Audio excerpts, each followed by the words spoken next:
Hey, I've got the campaign brief ready, built from last quarter's data and the competitive landscape. Approved. Oh, agents, where would we be without you? Somewhere with a lot more tabs open. Create your first Monday agent in minutes at monday.com. Hey, I'm running out to drop off a stack of letters and packages. Need anything shipped while I'm gone? Save the gas. Stamps.com lets you print postage and schedule pickups right from your desk. Sync your contacts into the address book, get detailed accounting insights, and get notified the moment your certified mail is delivered. All from my desk? All from your desk. Join the 4 million businesses using Stamps.com right now with code PODCAST and get your free welcome gift. Stamps.com, code PODCAST. Taxes and fees apply.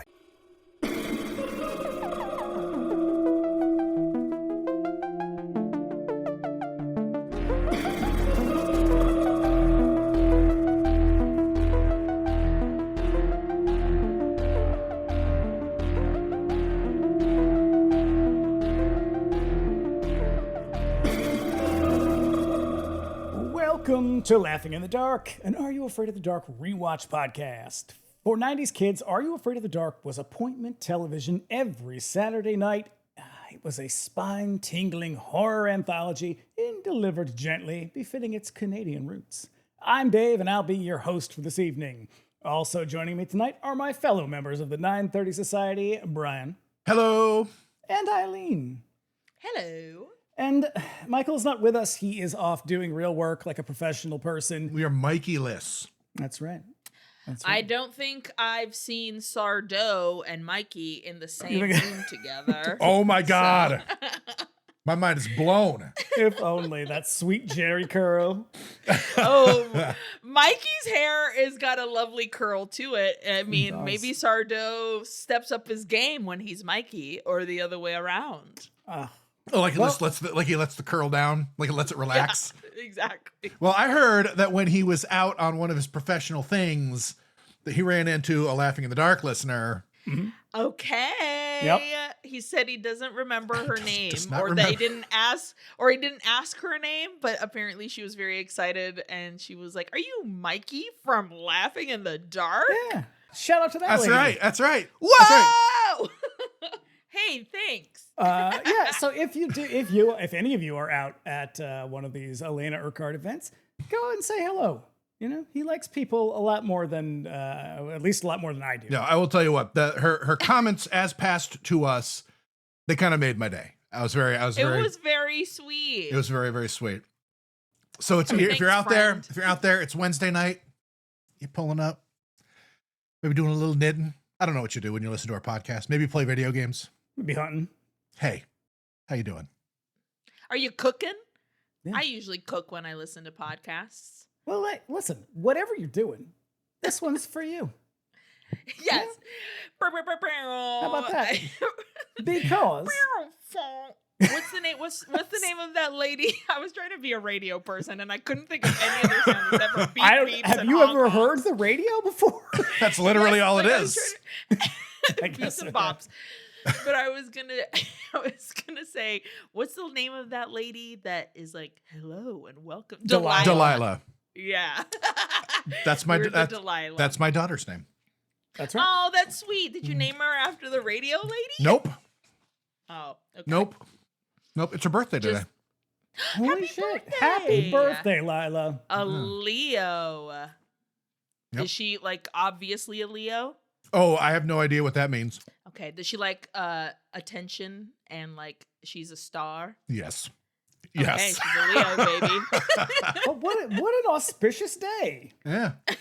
So Well, nice. In celebration of everybody, we are going to be talking about an episode of this show called The Tale of the Carved Stone. And it aired on Nickelodeon in the United States and YTV in Canada on February 26, 1994. Let me tell you about this episode. In this episode, yet another Canadian child is new in town. Look, get it together. Are you afraid of the dark? Oh, the pain of that experience weighs so heavily on her that it sends her running into the arms of everyone's favorite gay magician, Sardo, who sells her some snake oil and it will make her as popular with the cool kids in Niagara-on-the-Lake, where she has been moved to. But it doesn't. It summons a murderous monk who chases her through time straight into the past, where she meets a lovable little scamp who teaches her that friendship knows no bounds. He also helps her murder the monk. That's true. Sends him straight to hell. How do we feel about this one? Look, I love a Sardo episode. Mm-hmm. Puts me in a weird spot. Do I like Sardo more than Vink, or do I simply appreciate Vink because he's such a rare character? Not for me. Really? Otherwise, I'm with you. I thought this episode was lacking. Mostly just because I'm kind of put off by Gary's constant theme of Magic Store. That's Gary. That's his identity. Come on. Well, get a new identity, Gary. Come on, man. Gary, I'm so done with your Magic Store stories. Oh, then Where you're are gonna my be ghosts, really disappointed. ghouls, and goblins? I know so many more are coming because I feel like he could be an actor in like a Vidal Sassoon commercial with that hair. Stand up and shake your know? hair. do you remember? I don't know if did you watch? What was the name of that show? Something Cut, Final Cut, Top Cut.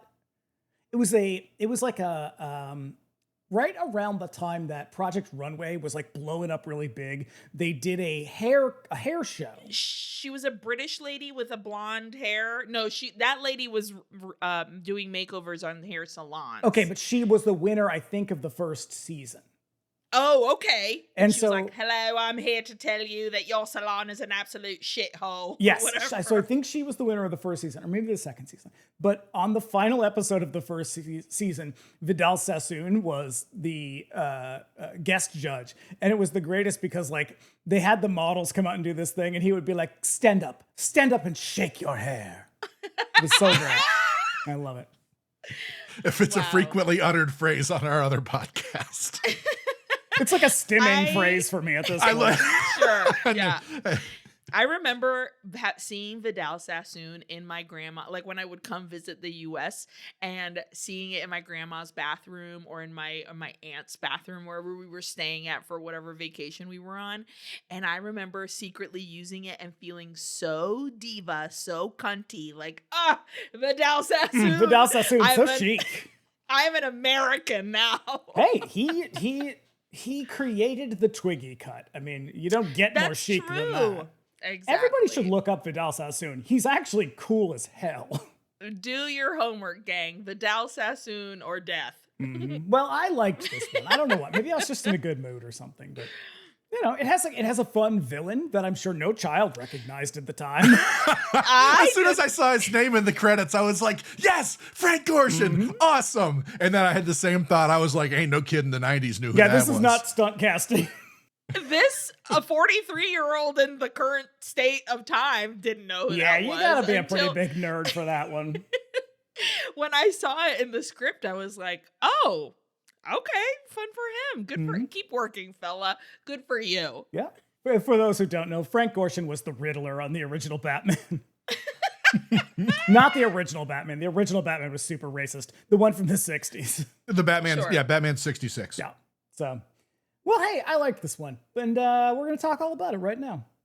So, unless anybody else has something they want to say, I think we ought to dim the lights, tell the tale, submit it for the approval of the 930 Society. This one's called The Tale of Bryan's Eating on a Podcast. Woo! Right into the fire. All right. We open on the gang stumbling blindly through the woods, single file, while Tucker bitches about something. It doesn't matter what, he sucks. Oh my God, we are 5 episodes in. I am so... 5? Already? Jesus. 5 or 6 episodes. Is this... No, this is episode 7. So we are 7 episodes deep into this. I want this kid to fall into the fire. Just... I'm sorry, he's not gonna. I know. He's the worst. For a while. He's the worst. They are leaning so hard into Gary's... Little brother. Little guy, yeah. And it sucks because they don't have like that kind of chemistry where it would work. It all feels really forced, especially in the next Especially in the next one. Oh, God, the next one. But this, fortunately, he's a little bit low-key in this one. So when they reach the fire, everyone stops in their tracks. And Kiki says, "We've got company." She points to a cloaked figure standing by the fire, this big old black cloak, Big, wide-brimmed cunty hat. That's right. Kristen may be gone, but like the ghost of a murder victim, her penchant for theatrics was too powerful to fade away with her.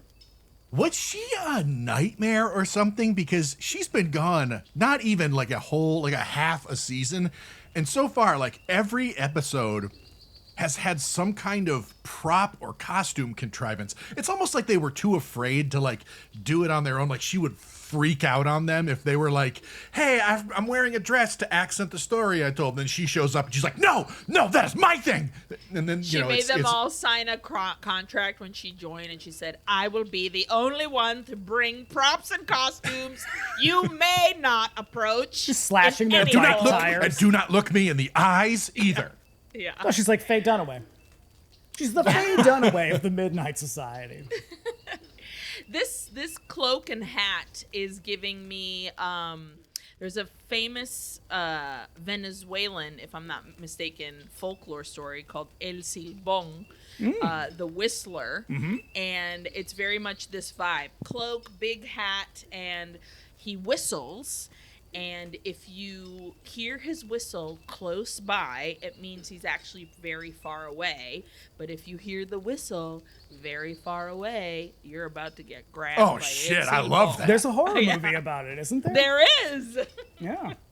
I learned that from a podcast. Hey, I wonder which one. Was it Uy, que horror? It was. It sure was.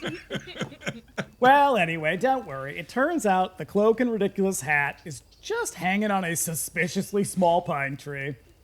And the whole thing is a bit set up by Gary, because he's the most clever among them, obviously. He found it at his dad's store, he tells them. Now, why does Gary's dad's magic shop also sell menswear? Doesn't matter. Gary, okay, so obviously Sardau's magic store is very heavily based on Gary's dad, because they don't make a distinction between stage magic and the occult. Is Gary's dad a big homosexual? This is his way of processing his awkward feelings about that? Look, we never hear about Gary's mom. Well, that's because they got divorced, you know. He has a new roommate, Steve. But yeah, like you can go to Gary's dad's magic store and you can get like the rings that you put together and they mysteriously come apart, or you can get the Book of Abramelin's magic and or a Naugahyde vest. Or vestments. Cloaks and athames and poultices, potions, etc. etc. I don't understand like 50% of the words you guys just said. That's the fun of it. We're all learning tonight. Well, yeah. What the apostonophlens and phlonomonopums, I love those too. You're about to get it. Bringing someone back from the dead. Careful with those words. I just found this weird book in my house. I wonder how it got here. It's covered in human skin. Well, so Gary tosses on that cloak and he gives us his prologue. It was supposedly owned by an order of evil monks thousands of years ago. But what if these mystical monks had the power to control time? Oh my God. Gary's dad is Doctor Strange. That's what it is. Also, are we not going to remark upon the sly look Gary gives when he brings his... I mean, he loves the way this cowl is working for him. This the hat. Drama. Because like he lowers the cape and he's got like one eyebrow up, like way the fuck up, and I'm like, oh, that must have drove Dave nuts. I mean, you sly Carmen dog. San Diego over here. He's about to rob a very famous. My heart, thank you. Okay. This Monday.com ad was created by a team of people and AI agents. Reese, our content agent, wrote the copy based on our best practices, like mentioning Monday.com 3 times. That was the second. Johnny, our coordination agent, built the timeline and kept everyone aligned. Olivia, our human creative director, stayed in the loop. Because agents are great, but they don't always know when a joke lands. She had one note: tell listeners it only takes minutes to build an agent. So, minutes. Create your own AI agent today on Monday.com. Still waiting in line? Again? That's time you'll never get back. Save time and money with Stamps.com. Over 4 million businesses have skipped the line with Stamps.com. Join them to save up to 90% off carrier rates from your computer or phone right now. Print postage for certified mail, registered mail, and packages in seconds. Then schedule a pickup right from your home or office. For a limited time, go to Stamps.com and use code PODCAST for a free welcome gift. Taxes and fees apply. A text says, "You're on my mind." A bouquet from 1-800-Flowers says, "You're my everything." Heartfelt moments belong in the real world, not just your phone. For 50 years, 1-800-Flowers has helped millions of people make memories that'll last a lifetime with gifts they'll cherish forever. Their expertly curated arrangements and gift baskets ship nationwide with a 100% satisfaction guarantee. Don't wait for the next big moment. Make it when you visit 1-800-Flowers.com/podcast. That's 1-800-Flowers.com/podcast. Well, he cuts to the story proper, and we are introduced to Allison, the new kid in town. And I say, Jesus Christ, are you afraid of the dark? We get it. Being a new kid is challenging, and I think something tells me one of these writers moved around a lot as a kid, and they never really got over the pain and resentment of all that. I never think to look up who the writer of these episodes are, but it's got to be the same person because it's the same setup every time. Literally, when I heard them say, Allison is new in town, it was that GTA sound clip. Aw, shit, here we go again. And I was like, come on, man. Well, as the new kid, Allison is having trouble making friends. I hate this place, she says, I guess to herself. And I say, maybe it's that attitude that's making it hard for you to meet people, Allison. Just a thought, maybe sparkle a little bit more and you wouldn't have this problem. Smile, Louise. Yeah, stand up and shake your hair. Oh, see, that'll do it. And as she gripes to herself about loneliness, she runs her hand across the message that is carved into the banquette by the window. Did anyone else have a banquette in their bedroom window growing up? No, Jesus. It's so nice. Like every time I feel, again, so much Americana that for me I was like, whoa, every kid's got a big old bay window. Sure, Canadiana. A big old bay window with a beautiful bench that you can sit at and look longingly out and like read your book at. I was like, oh, I wish I had that. Unfortunately, they shot this in the winter time, so she looks out onto the street and it just looks like shitty shit. and dirty. Yeah. Oh, there's that one shot of like all the kids like coming down the street and like they're doing it like the Tale of the Phone Police, where there's a conspicuously American flag in the kids' room, where in this one there's a sign that just says maximum speed 30, and I was like, you guys kilometers mean kilometers, or don't you? Kilometers, you mean? That's real slow. Well, so the message that is carved into the banquette, it says PJB was here. Now, from her window, Allison watches a group of really hip teenage fashion bug models walk by outside, just laughing and enjoying each other's company, and she sees one of them drop something on the ground. And like a desperate psychopath, she races down the stairs and right out the door, calling out to them. But as she reaches the sidewalk, she can't seem to stop herself because she's a lunatic, and she stomps right on the thing that they dropped, which turns out to be a pair of googly eyeglasses. I couldn't figure out how best to describe these. This is just that's accurate. I think that anybody who hears those words, who has seen these before, that's probably what they came to. Sweatiest sweat. Yeah, like it's like it's like plastic eyes, and then they come down on little slinkies. Yeah, slinkies. It's funny, right? It's I mean, if it's the 30s, it's a joke. Yeah, sure. It really, it is ham-fisted the way they're just beating us in the face with these.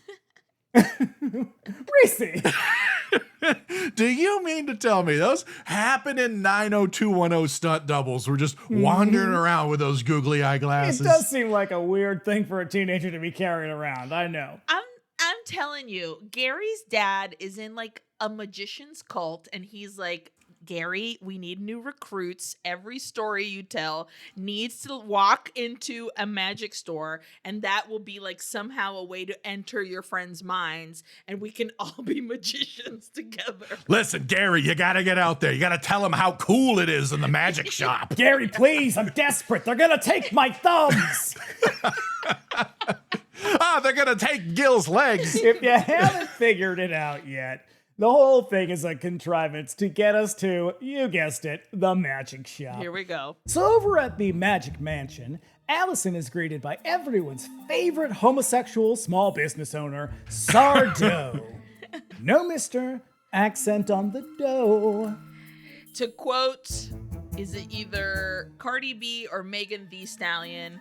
He's back. I mean, you could have gone with Poltergeist too, but Poltergeist as well, not Poltergeist. Guess who's back? Yeah.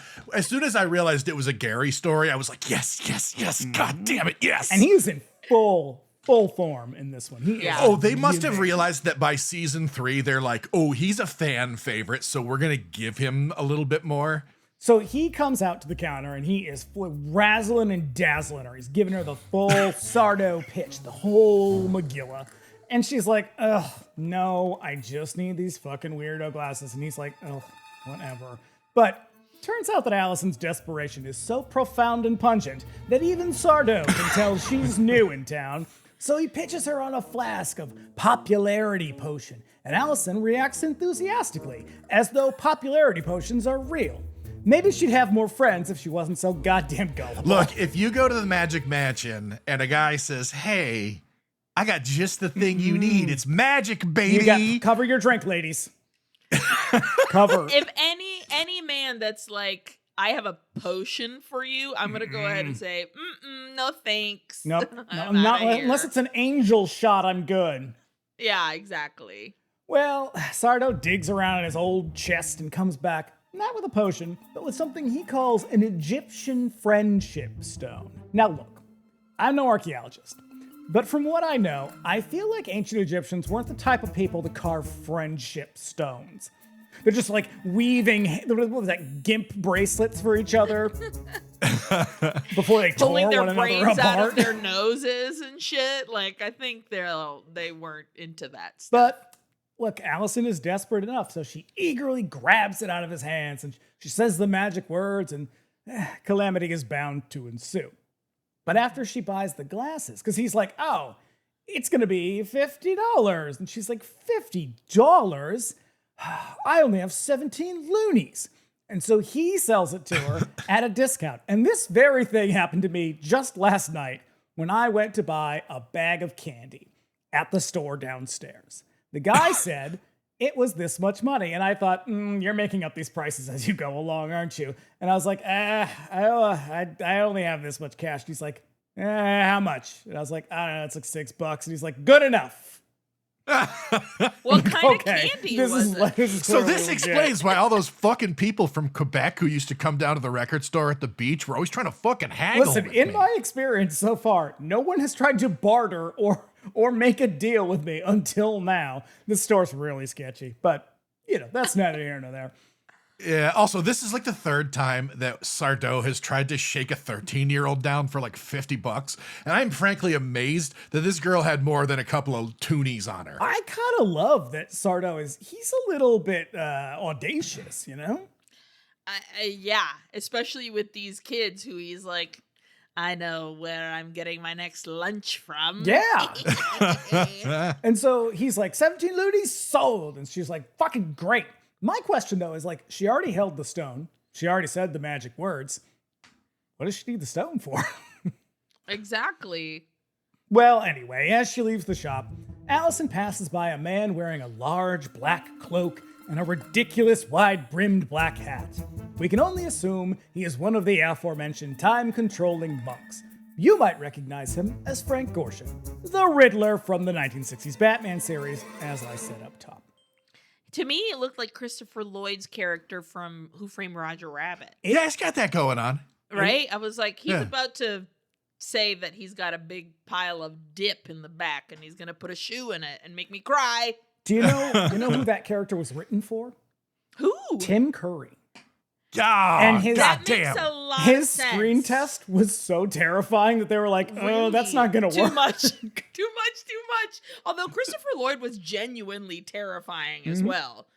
That's a great. Oh yeah, when he reveals himself to be a cartoon himself, I was like, oh my god, this is frightening. When I killed your brother, I talked like this. It's a good movie. I watched it a couple years ago. It's still good. God, I love that movie, man. It's one of my favorites. It's one of my top 4 in Letterboxd. Wow. Well, back at home, Allison desperately waits by the window for the sassy teens to wander by again, and when she sees them, she whips out the friendship stone and starts a praying for friends. Unfortunately, she can't remember the magic words. Turns out, that doesn't matter. Yeah. Nah, Klaatu Barada necktie. Exactly. It doesn't matter. She fumbles with the words, and the doorbell rings. Thinking she maybe has new friends, she rushes downstairs. And who's at the door? It's the Fashion Bug teens, led by a very goofy-looking boy who says, "Are you Allison?" in a vaguely Buffalo Billish voice. Are you about a size 14? Yeah, it's a real, is she a great big fat person? Damn it, you did that from me. It rubs the lotion on its skin or else it gets the hose again. Oh. And finally, don't you hurt my fucking dog! There you go. So she returns the glasses, and the goofy boy seems enchanted.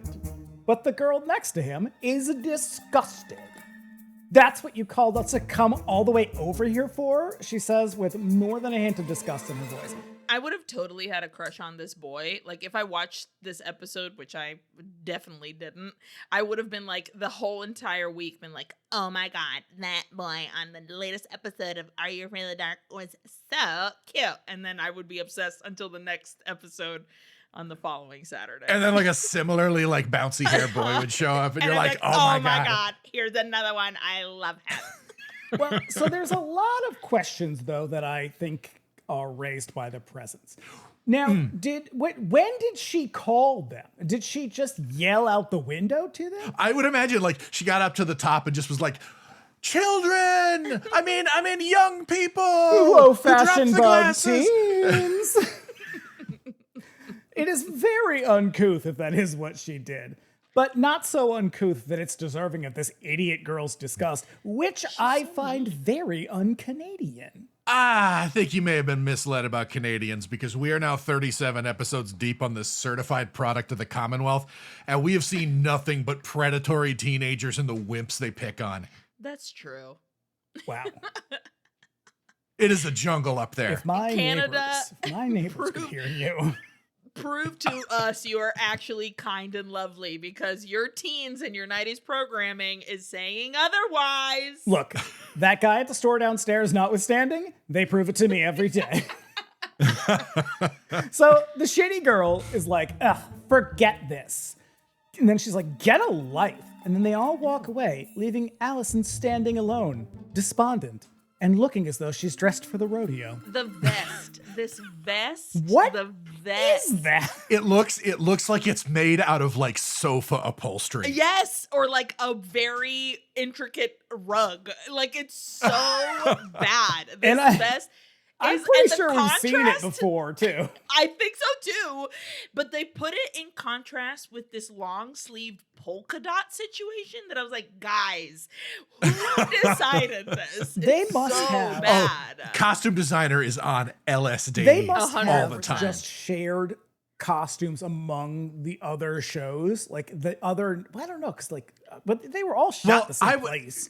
Sure. Yeah. I mean, realistically, there's probably like a single property manager that's being shared a bunch of them, and so they're just like, yeah, sure, here's this one, and they're like, oh, we put this one on the girl in the first season. They're like, yeah, nobody will notice it. It's season. And then someone's like, yeah, but Clarissa's real funky, so I think people aren't gonna notice. I genuinely feel like it may have been a Sardo vest originally because you know it's what? giving You are probably Sardo. right. They just took it in a little bit.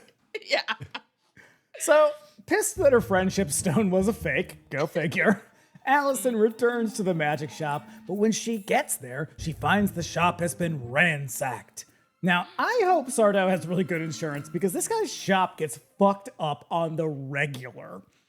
For real. So she calls out Mr. Sardo, and even though he's being held hostage in the back room and presumably has been told to stay quiet, as one does with hostages, he heard his trigger words and cannot resist correcting her. He just can't. You can't. He's got to correct her. Yep. But speaking in Sardo's voice, the Riddler tells Allison the store is closed and she needs to get the fuck out. So she does. The time has come for you to lip sync for your life. And he does. He does. Yep. And he didn't fuck it up. So He did not. with Allison gone, the Riddler demands to know where the amulet is, but Sardo does not know what or where it is. But ever the salesman, he tries to sell the Riddler some charms, and that doesn't go over very well. This guy, I'm telling you. You know what? A salesman to the last. So, using a little magic, the Riddler hypnotizes Sardo into telling him who he sold the stone to, and so we're off to murder Allison. There is so much drama in this scene. Like, when he puts his little sunglasses back on, this Riddler fella, he is like, it's so slow, and he turns, and the hat brim turns with him. I'm like, oh my god, diva! Like, it's cunty, So cunt like central. his whole deal on Batman, like Batman is the thing that he would be. He's been in other shit, but like Batman's what he would be known for. His character, the Riddler. If you've seen the Batman with the nipples, then that's sort of what that character was based on. It's the same, obviously, both the Riddler, but like he's very physical. He's very like goofy and silly and big. It's sort of like Cesar Romero was also sort of a very big, goofy character. But Frank Gorshin was very physical in how he moved and like, you know, lots of like what you might call strutting. Sure, okay. Mincing, prancing, creeping. Very nice. Yeah. So it makes sense. It makes sense that he does everything with a little flourish. I imagine those like cartoons where they have like the evil villain have like their hands out, almost Dracula-esque, and their knees come up really high when they walk, like that kind of That vibe. is precisely what he would have done. Okay. So it makes sense.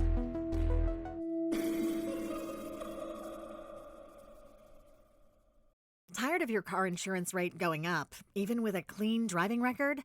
You're not alone. That's why there's Jerry, your proactive insurance assistant. Jerry compares rates side by side from over 50 top insurers and helps you switch with ease.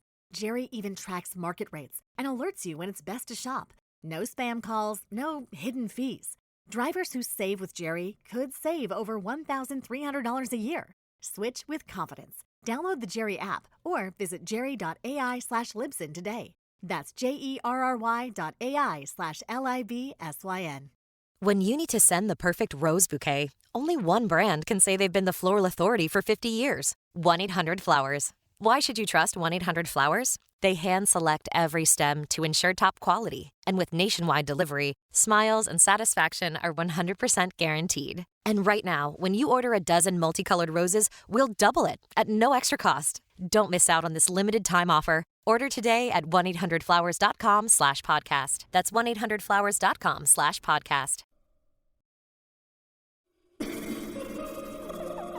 And back at home, Allison's talking on her giant cordless phone, and she's telling whoever is on the other end that everything is great. She's making so many friends here in Niagara-on-the-Lake. Oh, I can't wait. We're all going to the fair.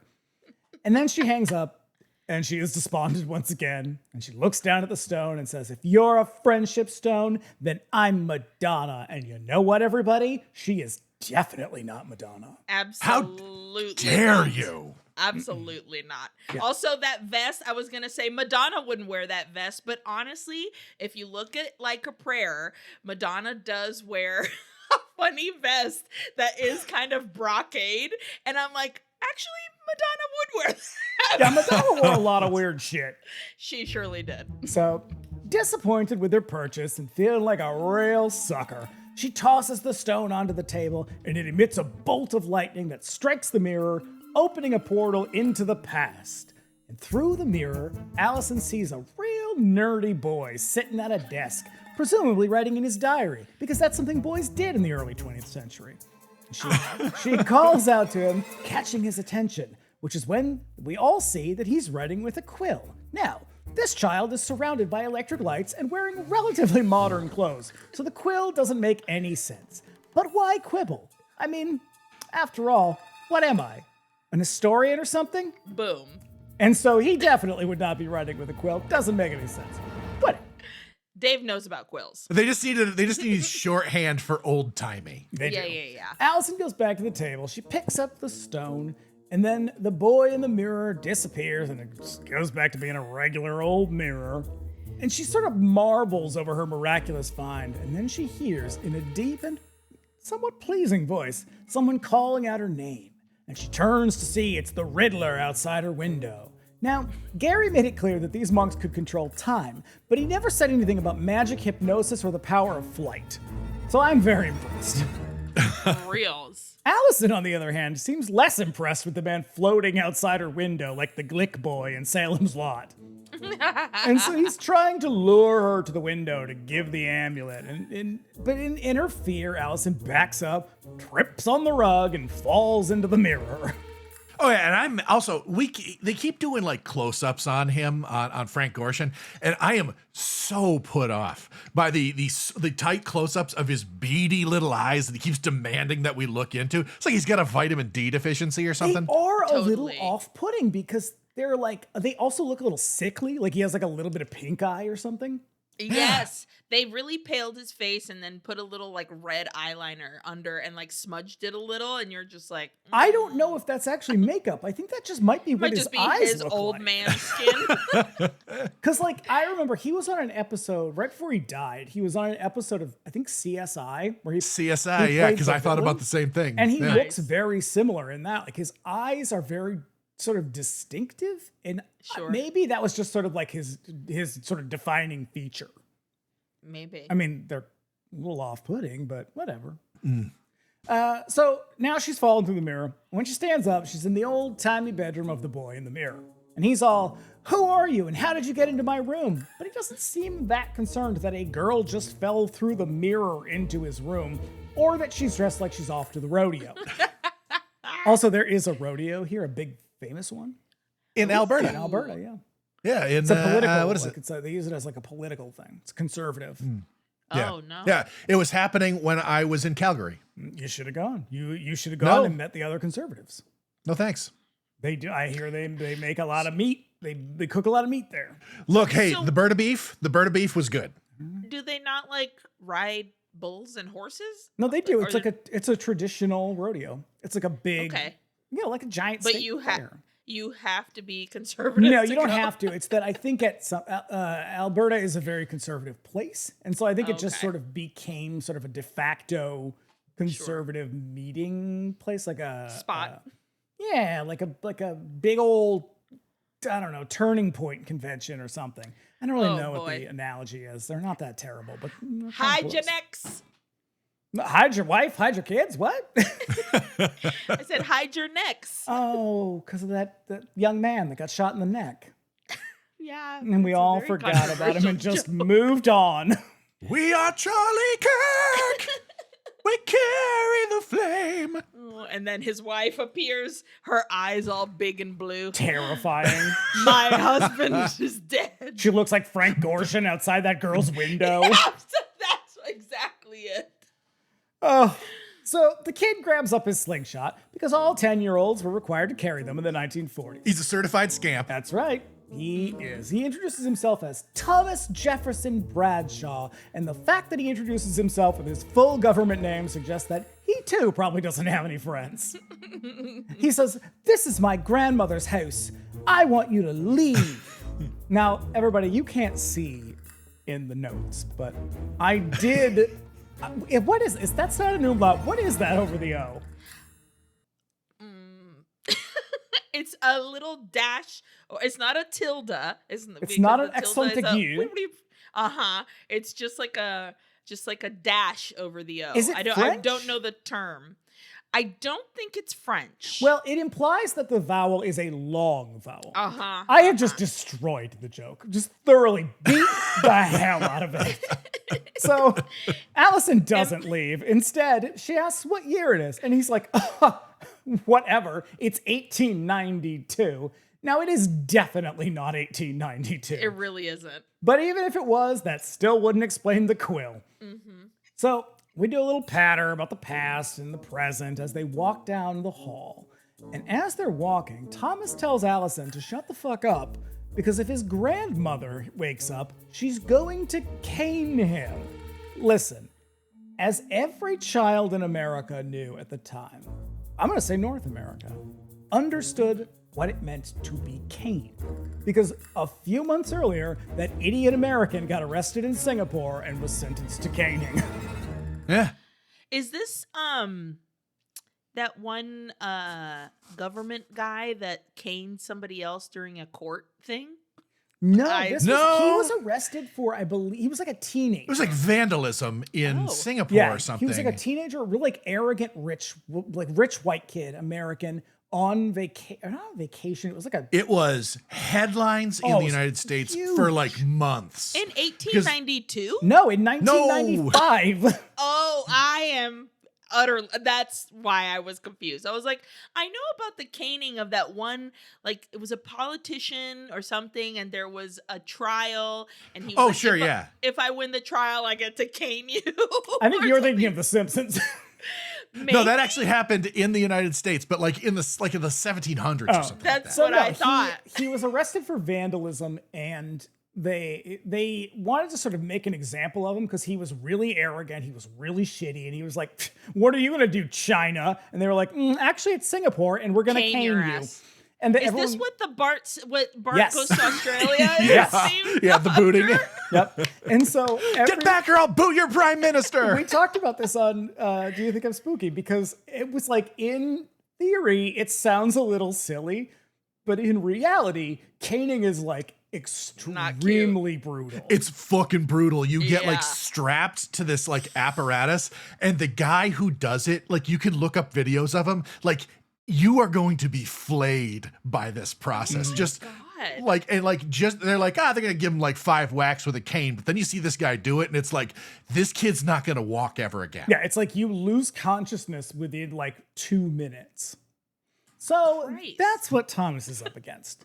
And also, I do want to say this setup, mega VC Andrews. It really does. Like it's like his bedroom, even though it's the girl's bedroom, like, but on the mirror side, but like it has like, it looks like an attic, as if he's a child of like forbidden family love. I was gonna say flowers in the attic. And his grandmother beats him for his mother's shameful past. And it's got like, it has that kind of like in The Haunting where like the grandmother bangs on the wall. Oh my God, awful. Well, Thomas explains that his parents are dead and he's an only child. Allison conveniently ignores the implied child abuse and tragic death of the boy's parents and focuses only on the fact that he's an only child. And her face lights up because she too is an only child. And honestly, it shows. Hey! Hey there! Some of us tread carefully. Are also only children. And honestly, it shows. And that's true. I've never said otherwise.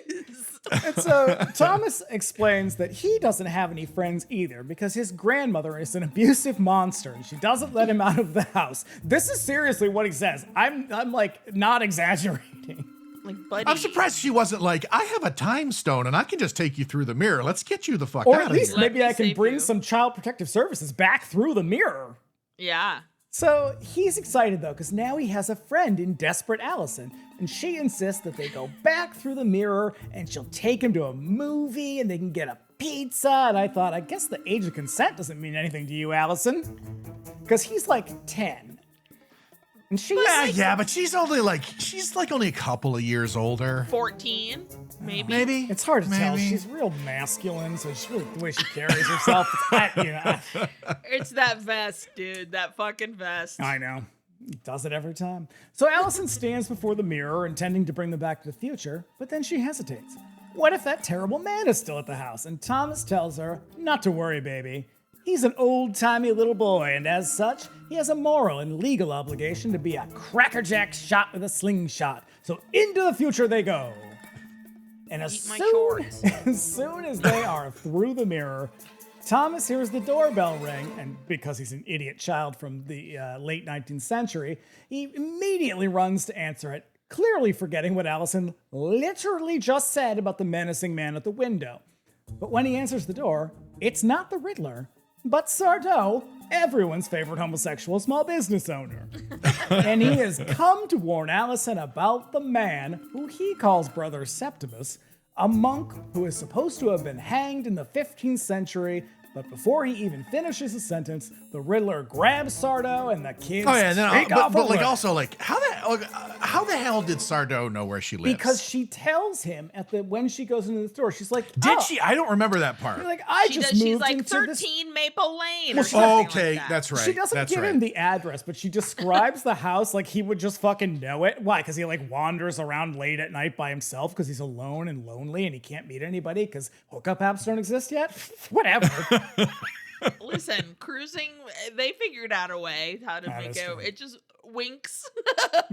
Cool handkerchiefs on the backs of your pockets. A tip of the hat and a how do you do?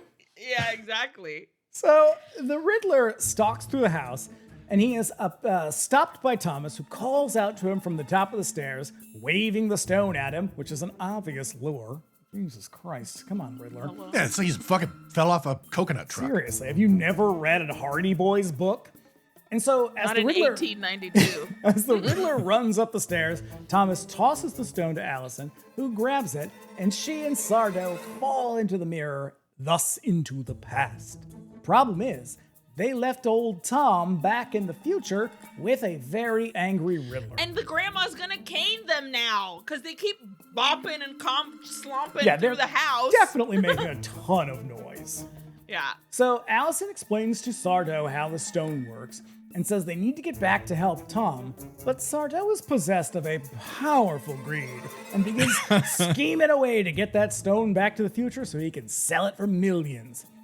Naturally, Allison is disgusted with Sardo, but she doesn't have time to say as much because when he reaches the mirror and activates the stone, the Riddler reaches through, pulls him into the future, while he walks through into the past.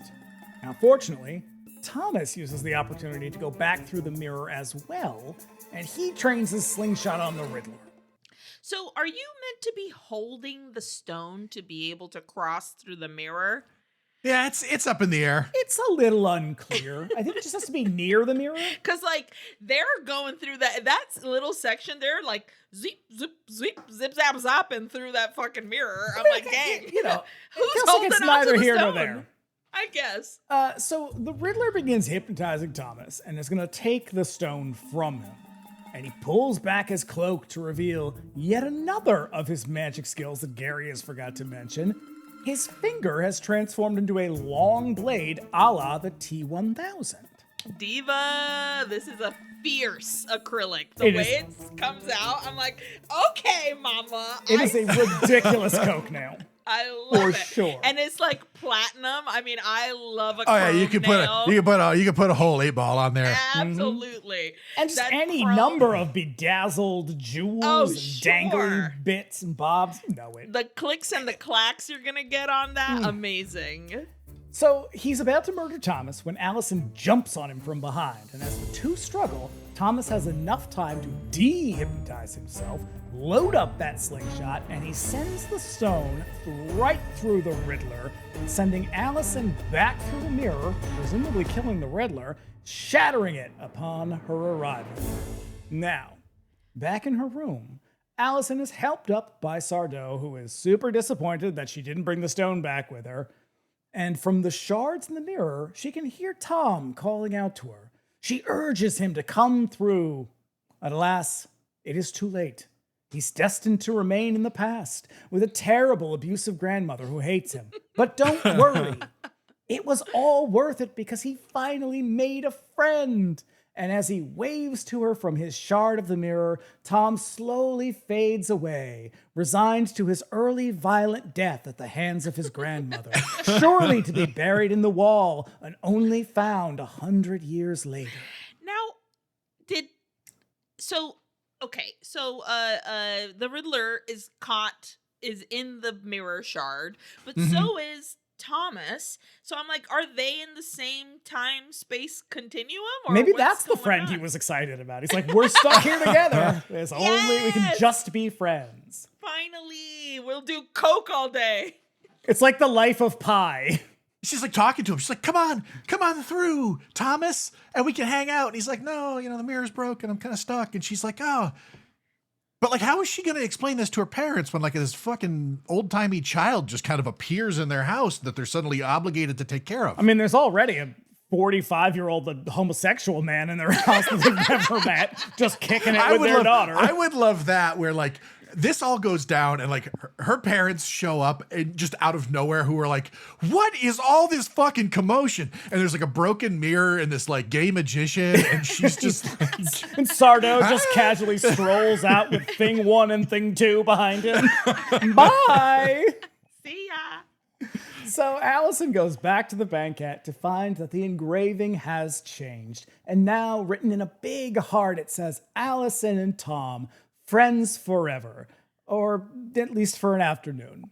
If I was in that mirror, I would, as I faded out, I would yell, I never got to try pizza. I'm gonna die a virgin. I know. Back at the fire, Gary looks silly wrapped up in that giant cloak as he winds down his story. He throws on the wide-brimmed hat, looking absolutely ridiculous. that hat is too big. It's like the cowboy hat in Sleepaway Camp. And then he declares the meeting closed and douches the fire as they all congratulate him on yet another marvelous tale of magic and mayhem. Okay, in retrospect, I get it. This episode is all over the place. Thank you. Oh, man. Well, I feel like we've been through it. Well, yeah. We did it, Joe. We did it. We went back in time, came back from time, hung out with our favorite gay business owner. What else could we ask for? Not much. And so, on behalf of everyone on this podcast, I would like to thank you for taking the time to get spooked with us. Check back in 1 week when Bryan will tell us another chilling tale. And until then, you can find Aileen on Uy Que Horror, Bryan and I on Bring Me the Axe and 99-cent rental, and sweet Mikie is technically on the Rewatcher, but I think the Rewatcher is just reruns right now. Who knows? We missed you, Mikie. It wasn't the same. Also, I'm really bored, so... Come home, Mikie. He's so bored. Back to Dave, bored. please. Really boring. The end. Sweet. Laughing in the Dark is written by us and produced and edited by Mikie Soroyce, with music by Bryan White. Our incredible key art was created by Vin Elio.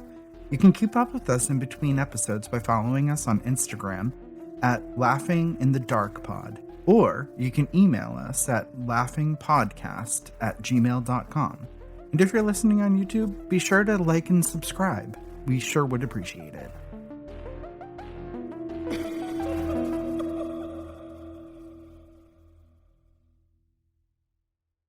This summer, turn your gifting game up during the Summer Plant and Garden Sale at 1-800-Flowers.com. Right now, you can score up to 30% off succulents, bonsais, fresh-cut blooms, and more. Whether you're celebrating a birthday, sending a thank you, or a just-because surprise, 1-800-Flowers lets you save big on a stunning selection of gifts. Save up to 30% off during the Summer Plant and Garden Sale at 1-800-Flowers.com/podcast. That's 1-800-Flowers.com/podcast. Gift something unforgettable today.